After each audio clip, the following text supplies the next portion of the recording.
রে গাছ, কি খবর? তোকে নাকি খুঁজে পাওয়া যাচ্ছে না। তা দিন দুপুরের কোথায় হারালি রে বাবা? যুক্ত হলো দেশে দেশে, আর মাঝখান থেকে তুই হারিয়ে গেলি। তোকে দেখে খুব হাসি পাচ্ছে কিন্তু আমার, মাইরি বলছি। হাসো হাসো, ঘুটে পড়ে আর গোবর হাসে। বুঝেছি বুঝেছি, তোর মাথা ঠিক নেই রে।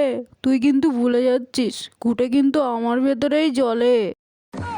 দেখো অরুণ দাদা, আমি হলাম গ্যাস, মাটি চটি দিয়ে তৈরি না, যখন তখন পাওয়া যায়। দামি জিনিস আমি পেতে গেলে একটু কষ্ট করতে হবে।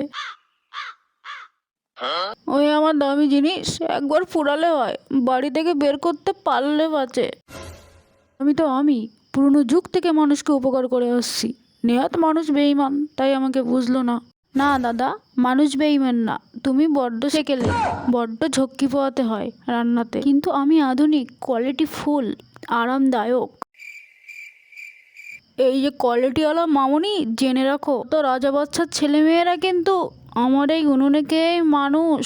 তারপর আবার যুদ্ধ যুদ্ধ করা, তরবারি চালানো, সব কিন্তু এই উনুনেই রান্না হতো। তা তখন কোথায় ছিলে কোয়ালিটি মামুনি?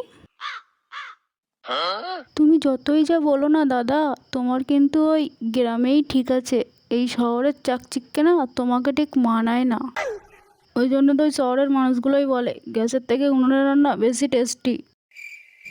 হাসালে দাদা, যখন বলে তখন কিন্তু এই গ্যাসের রান্নাই খায় তারা। আর তুমি বেশি খুশি হও না, কদিন পরে সমস্যা সব ঠিক হয়ে যাবে। দেখুক এবার মানুষ আমাকে অবহেলা করার কি শাস্তি। এবার কেন আমাকে নিয়ে টানছিস বাবারা? A few moments later.